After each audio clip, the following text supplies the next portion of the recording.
हर हर महादेव दोस्तों। हाय, मेरा नाम है अंशु और आप मेरे साथ सुन रहे हैं मेरी ही लिखी हुई कहानियाँ। और आज मैं आप लोगों को सुनाने वाली हूँ इसके का रंग सफ़ेद भाग 89 एंड 90। अरविंद जी, आराधना जी बुखार से तप रही थी। अरविंद जी सिरहाने बैठकर ठंडे पानी का पट्टी कर रहे थे। अचानक अरविंद जी का नाम लेते हुए वो नींद में चिहुक उठती है। अरविंद जी, आप तो मुझे छोड़कर नहीं जाएंगे ना?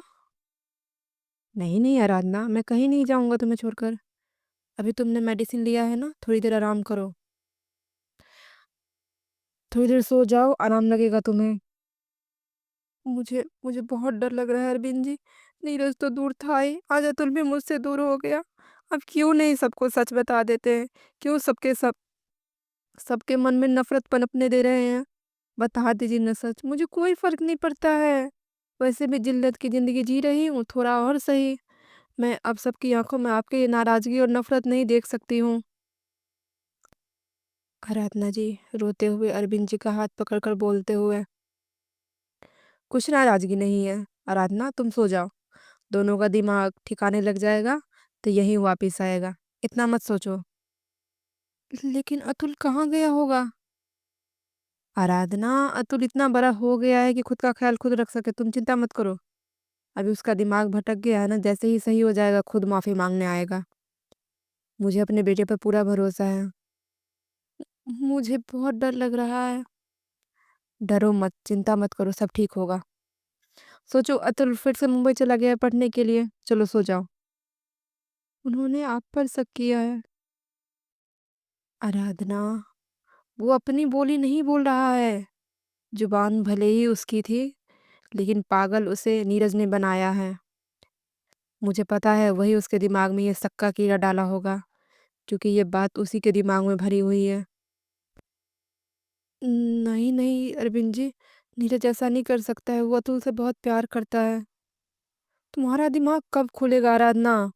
वो अपने नफरत में अंधा हो चुका है। वो कुछ भी कर सकता है। वो अतुल से, तुमसे, किसी से भी प्यार नहीं करता है, मुझसे। आप सो जाओ, इन सब के बारे में मत सोचो। अरविंद जी उनके माथे को सहलाने लग जाते हैं। दवाई के असर से वो थोड़ी ही देर में आराधना जी नींद के आगोश में चली जाती है। अरविंद जी उन्हें अच्छी तरह से कंबल ओढ़ाकर अपने स्टडी में चले जाते हैं। डोर खोलते हुए वसुंधरा जी की तस्वीर निकाल लेते हैं।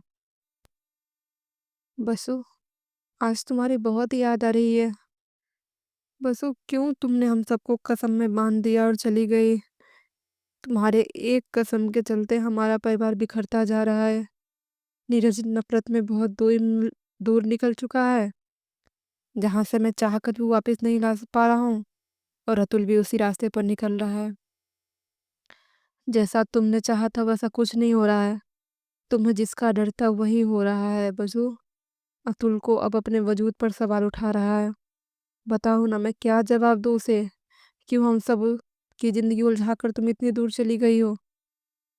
कभी कभी तुम्हारे बेटे की नफरत देखकर लगता है कि खुद को खत्म कर दे, इन सब से आजाद कर लूं। लेकिन अपने परिवार को देखकर ये भी नहीं कर पा रहा हूँ। प्लीज कुछ तो करो, जिससे ये सब सुलझ जाए और हम सब खुशी खुशी एक परिवार की तरह रहे। पता है, आया है आज तुम्हारा बेटा शादी करके। बहुत मन था दोनों का आशीर्वाद देने की, उस बच्ची के सर पर प्यार से हाथ फेरने का। लेकिन वो तो मुझे इस लायक भी नहीं समझता है। मैं ही कब तक उसे समझाने की कोशिश करता रहूं? वो क्यों नहीं समझता है? इतना अच्छा नेक काम करके आया था। मन था पीठी ठोक कर शाबाशी दूं और उससे कहूं कि उसने मेरा सीना गर्व से चौड़ा कर दिया है, एक विधवा को अपनाकर। लेकिन तुम्हें पता है, आज भी मुझे उसे थप्पड़ मारना पड़ा है। कैसे कैसे एक औरत के लिए अपने मन में इतनी नफरत भर सकता है? अपनी माँ को ऐसे ऐसे शब्द कहता है कि क्या कहूँ मैं। नहीं संभाल पा रहा हूँ कुछ भी। नहीं हो रहा है मुझसे कुछ भी। तुम आ जाओ ना वापिस। अरविंद जी वसुंधरा जी की तस्वीर को अपने सीने से लगा लेते हैं। आंखों से दो मोती बह जाते हैं। हर कोई अपनी ज़िंदगी से कसम-कस से लड़ रहा था, लेकिन किसी का कुछ परिणाम नहीं था।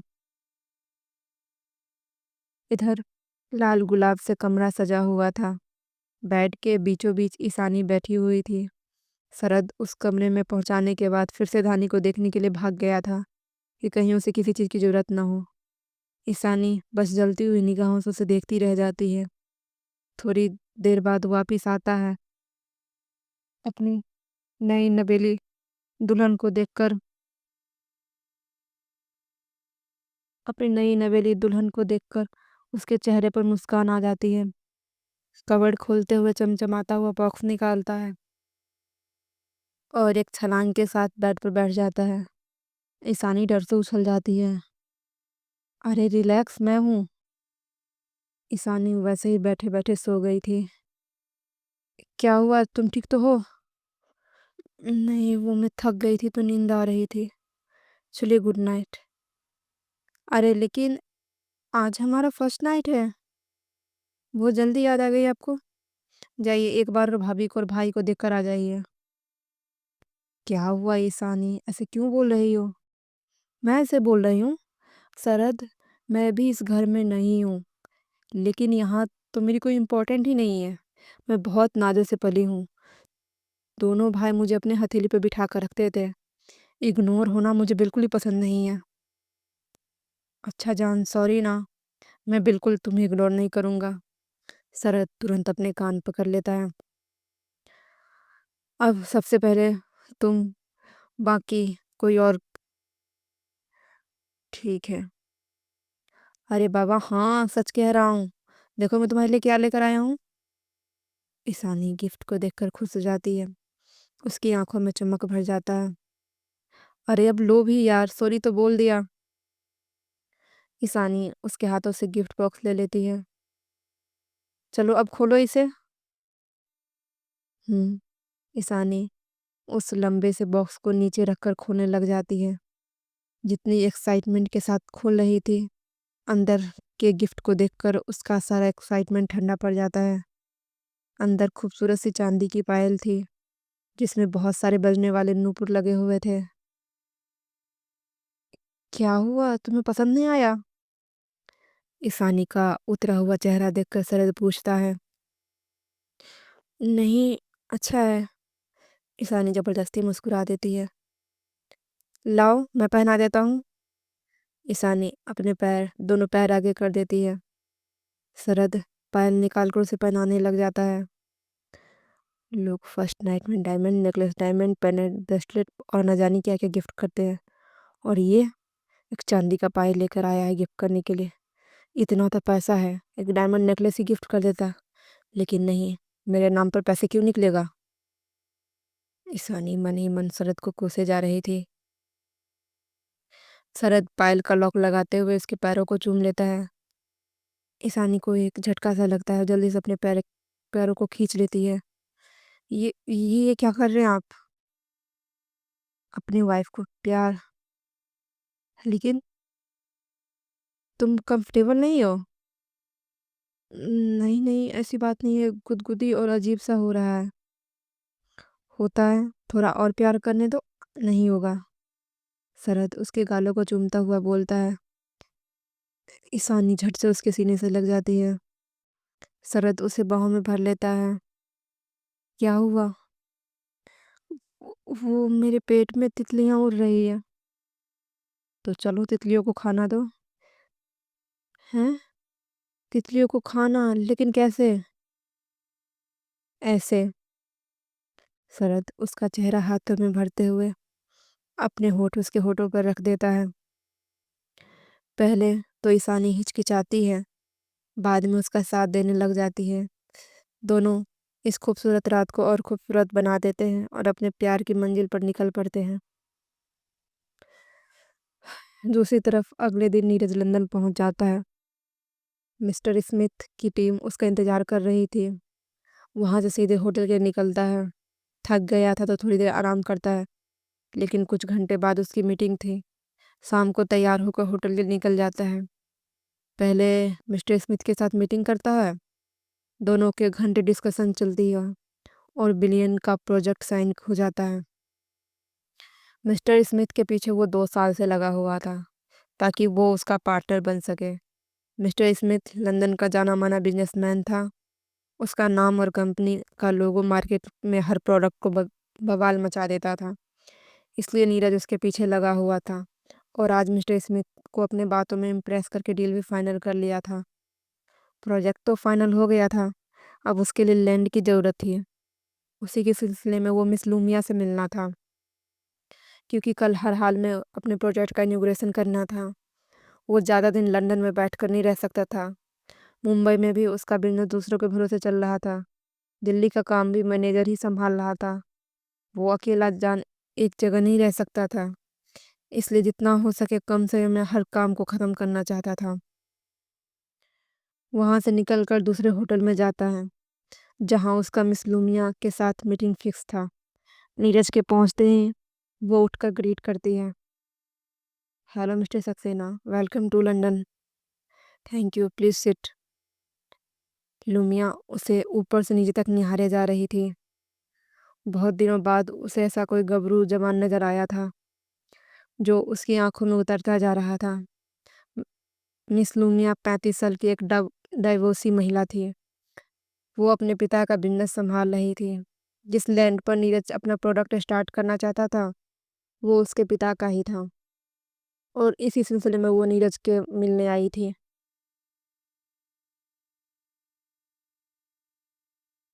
यहाँ पर अकेला था, इसलिए खुद ही प्रेजेंटेशन दे रहा था। उसकी मैनेजर की बीवी की तबीयत खराब हो गई थी, इस वजह से वो आ नहीं पाया था। लुमिया उठते हुए सीधे उसके बगल में खड़ी हो जाती है। ड्रेस में ड्रेस में तो क्लीवेज वैसे ही दिखाई दे रही थी। हल्का सा झुकते हुए नीरज को सब कुछ दिखाने लग जाती है। नीरज एक नज़र देखता है और उसे पता चल जाता है सामने वाली क्या चाह रही है। Okay miss Lumia, so sine the deal. या मिस्टर सक्सेना, डील तो हम साइन कर लेंगे, लेकिन उससे पहले कुछ बातें हो जाए, कुछ डिस्कशन हो जाए। लुमिया इंग्लिश में उसके गाल पर हाथ फिराते हुए बोलती है। नीरज गहरी सांस लेता है और अपना लैपटॉप बंद कर लेता है। तो चले mister Saxena. Miss Lumia Neeraj को खींचते हुए होटल के बुक किए हुए कमरे में चली जाती है। नीरज अभी भी उस कमरे को निहार रहा था। मिस्टर सक्सेना, आपको पसंद नहीं आया तो दूसरा रूम ले लेते हैं।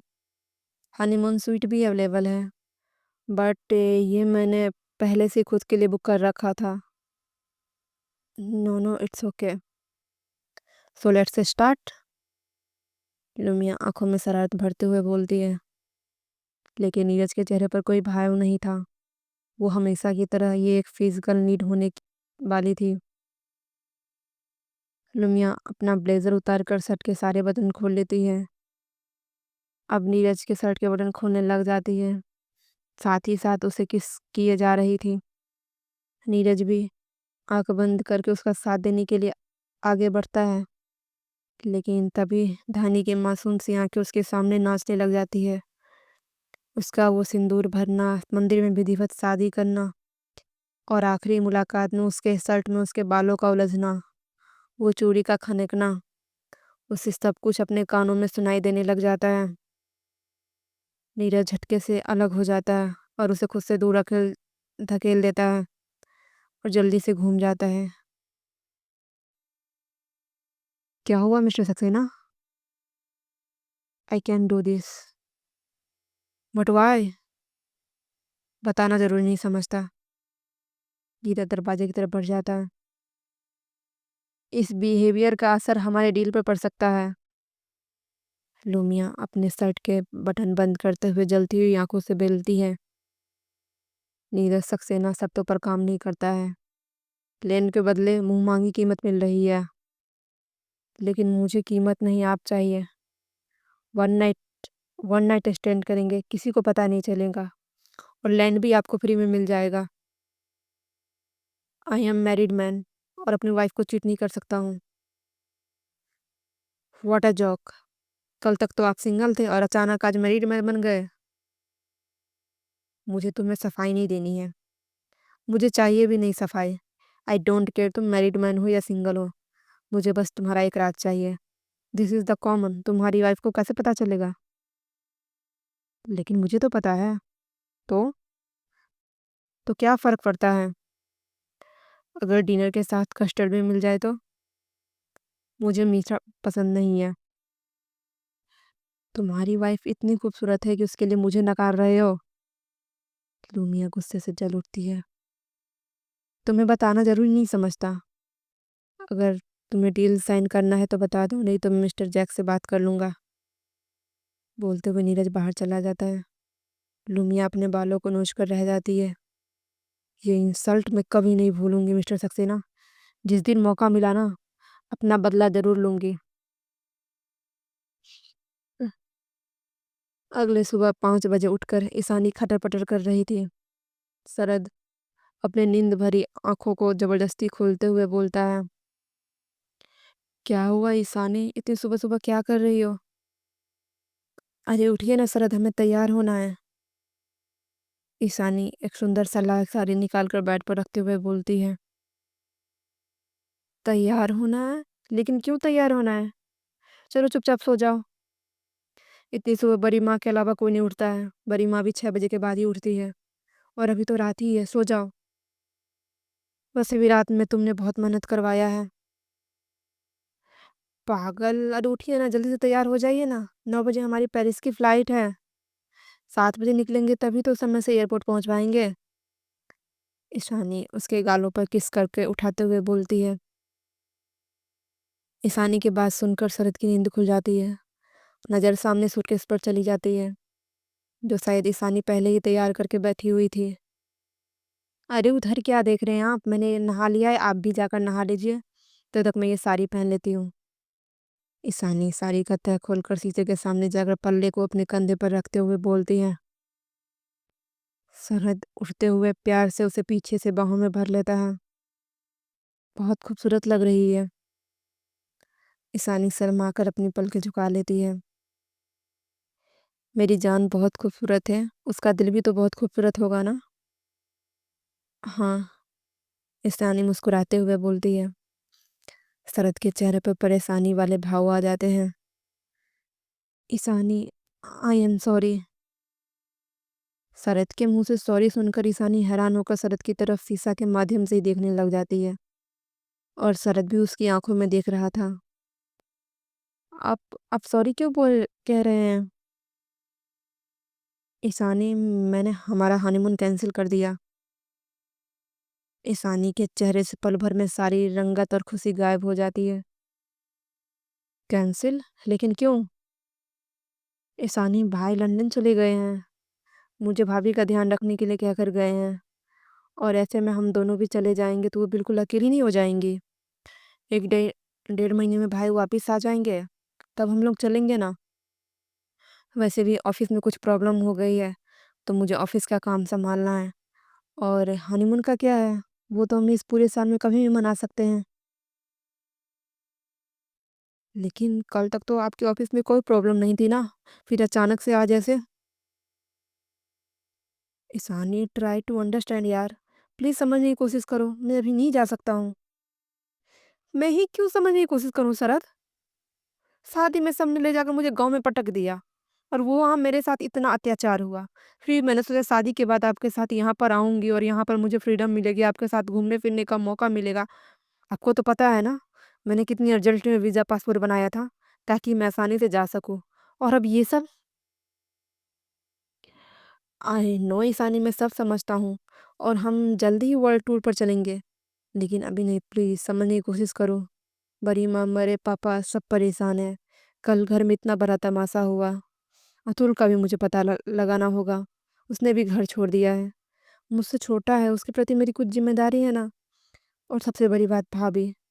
भाई-भाभी को मेरे भरोसे छोड़कर गए हैं, और ऐसे में मैं गायब हो जाऊँगा तो क्या कैसा लगेगा? वो अभी नई है, यहाँ का माहौल में ढलने में मुझे समय लगेगा ना। किसी को तो उनकी मदद करनी पड़ेगी ना। तुम तुम तो जानती हो ना, वो बोलती भी नहीं है, बल्कि तुम्हें तो खुद पता है भाभी का। भाभी, भाभी, भाभी। भाभी के अलावा वो कुछ दिखाई दे रहा है? ऐसा लग रहा है जैसे आपने मुझसे नहीं बल्कि भाभी से शादी किया है और आपकी बीवी मैं नहीं बल्कि वो ईशानी। शरद चीख पड़ता है। पागल हो गई हो? कैसी बकवास कर रही हो? भाभी है मेरी, बहन माना है मैंने उन्हें। और तुम्हारी दिक्कत क्या है?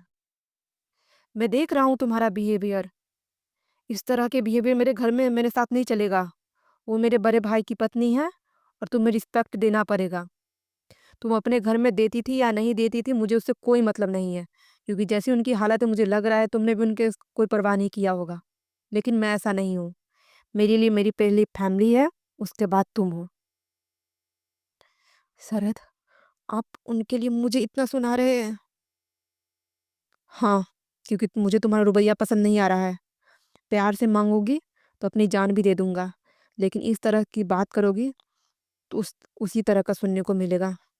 मुझे काम है और भाभी मेरी रिस्पॉन्सिबिलिटी है, जिससे मैं मुंह मोड़ कर नहीं जा सकता हूँ। घूमने के लिए, हनीमून मनाने के लिए पूरी ज़िंदगी पड़ी हुई है, लेकिन ये वक्त दोबारा नहीं आएगा। वही तो मैं कह रही हूँ। हनीमून शादी के अगले दिन 2-4 दिन के बाद ही जाते हैं। आप ये क्यों नहीं समझ रहे हैं? मैंने सबको बता दिया कि मैं पेरिस जा रही हूँ। अगर कल तक मैंने सोशल मीडिया पर कोई अपडेट नहीं दिया तो सब मेरा मजाक बनाएंगे। व्हाट? तुम सोशल मीडिया के लिए परेशान हो? इसमें परेशान होने वाली नहीं बात है। परेशान होने वाली बात है ईशानी। कोई मजाक बनाता है तो बनाने दो, क्या फर्क पड़ता है? दिखावटी जिंदगी से अच्छा है अपनी खुशी जिंदगी जीना चाहिए। और ये बेवकूफ़ों की तरह बात मत करो। शरद के डांटने पर ईशानी की आंखों में आंसू भर जाते हैं। उसे रोते हुए देखकर शरद भी नम पड़ जाता है। ओके ओके, सॉरी ना, प्लीज़ मत रो, तुम्हारी आंखों में आंसू बिल्कुल अच्छे नहीं लगते हैं। शरद उसके आंसू पोंछने के लिए हाथ बढ़ाता है, लेकिन ईशानी गुस्से से उसके हाथ को झटक देती है। लोग सही कहते हैं, शादी के बाद हस्बैंड बदल जाते हैं। पहले तो इतनी अच्छी अच्छी मीठी मीठी बातें करते हैं और उसके बाद फैमिली इंपॉर्टेंट हो जाती है। ईशानी आंसू पोंछते हुए जबरदस्ती बैग में कपड़ा ठूसते हुए बोलती है, नहीं यार, ऐसी बात नहीं है। मैं तुमसे बहुत प्यार करता हूँ यार, कैसे समझाऊं? मुझे दिख गया है आपका प्यार और मुझे समझने की जरूरत नहीं है। सो जाइए। ईशानी अपना फोन उठाते हुए कमरे से बाहर निकल जाती है। शरद उसे देखता रह जाता है। उसे लगता है ईशानी को बहुत बुरा लगा है घूमने ना जाने की बात सुनकर, जो शायद कॉमन भी था। शाम को वो अच्छा सा गिफ्ट देकर मना लेगा और वो खुश हो जाएगी। थोड़ी दूर जाने के बाद ईशानी को सीढ़ी दिखाई देती है। सीढ़ी से चढ़ते हुए ऊपर आ जाती है। चारों तरफ ठंडी हवाई बह रही थी। कोयल की कुकू की आवाज अभी भी आ रही थी। धीरे धीरे उजाला अपना पैर पसारने लगा था। ईशानी अपनी माँ को फोन मिला देती है। रोना उसे आ रहा था। सुशीला जी अभी भी गांव में ही थी। गांव में 5 बजे तक ही सब उठ जाते हैं। फोन की रिंग बजते ही सुशीला जी फोन उठा लेती है और सबसे दूर होकर बात करने के लिए चली जाती है। उठ गई मेरी लाडो रानी? मम्मी, क्या हुआ बेटा, रो क्यों रही हो? मम्मी, शरद बदल चुके हैं। वो मुझसे बिल्कुल भी प्यार नहीं करते। अरे हाय हाय हाय, ऐसा कैसे हो गया जो एक दिन में दामाद जी बदल गए? मम्मी, हम लोग आज जाने वाले तो घूमने के लिए पेरिस जाने वाले थे, लेकिन आपको पता है शरद ने प्लान कैंसिल कर दिया। अच्छा, मुझे लगा पता नहीं कौन सी बड़ी बात हो गई। अरे होगा कोई काम तो दामाद बाबू ने कैंसिल कर दिया होगा। बहुत बड़ा बिजनेस है ना, तो बहुत सारा काम होता होगा। कुछ दिक्कत हो गया होगा। चल अपना दिल छोटा मत कर और जल्दी से अच्छे से तैयार हो जा और भगवान की आरती करते हुए सबको जगा दे। जल्दी उठ गई है तो अच्छी बहू बनकर सबका दिल में जगह भी बना ले। सुशीला जी उसे अच्छी बहू का ज्ञान देती है। तू समझ रही है ना मैं क्या कह रही हूँ? नहीं तो वो धानी सबकी वाहवाही लूट लेगी और तू निकम्मी की निकम्मी ही रह जाएगी। मम्मी, मम्मी भाभी यहाँ पहले से सबके दिल पर राज कर रही है। क्या मतलब तुम्हारा? मम्मी, आपको पता है शरद ने हमारा प्लान कैंसिल क्यों किया है? क्यों? क्योंकि वो सो कॉल्ड भाभी को ध्यान रखना है उन्हें। मतलब तू क्या कह रही है, मुझे कुछ समझ नहीं आ रहा है। और दामाद जी उसका ध्यान क्यों रखेंगे? जो उसको ब्याह कर लेकर गया है वो ध्यान रखे। अरे मम्मी, वो तो चलता फिरता गुस्सा का दुकान है, कल रात छोड़कर यहाँ से गायब हो गया और मेरी भाभी को सर पर छोड़कर चला गया। बेटा पूरी बात बता, मुझे कुछ समझ नहीं आ रहा है। ईशानी शुरू से लेकर अंत तक सारी कहानी बता देती है। मतलब वो तुम्हारी बड़ी सास वो धानी का गृह प्रवेश नहीं करवाए? नहीं मम्मी, पता नहीं यहाँ पर क्या झोल है। कल रात बहुत बड़ा हंगामा हुआ है और वो जो नीरज भाई है ना, वो आराधना आंटी को बहुत सुनाया है। बाद में अतुल के साथ भी बहुत यहाँ पर झंझट हुआ है। सब कुछ बहुत उलझा हुआ है यहाँ पर मम्मी। मुझे कुछ समझ नहीं आ रहा है और ना ही मुझे समझना है। मुझे तो बस शरद के साथ घूमने जाना था। लेकिन शरद तो कलयुग का दूसरा लक्ष्मण है। जो रब बड़े भाई ने कह दिया, वो बस पत्थर का सामान है। भाभी के ध्यान रखने के लिए उन्हें नहीं जाना है। मम्मी, मुझे धानी भाभी ने बहुत दुखी करके रखा है। आपको पता है, इस घर में जो सबसे बड़ा कमरा है वो धानी भाभी को मिला है। कल इतनी सुंदर साड़ी पहनकर नीचे उतरी थी कि पूछिए मत। मम्मी, सबने उन्हें सिर पर चढ़ा रखा है। और मेरी मेरी तो यहाँ पर कोई पूछ ही नहीं है। ईशानी सारी कहानी सुशीला जी को बताती है। वो धानी के बदलते हुए हालत सुनकर सुशीला जी जन भूल जाती है। मेरी बात सुन, और जो मैं कह रही हूँ ना ध्यान से सुन। नहीं तो वो दिन दूर नहीं, वो धानी सबके ऊपर राज करेगी और एक तू कोने में खड़ी रहेगी। मैं जैसा कहती हूँ ना तो सुनती जा। जी मम्मी।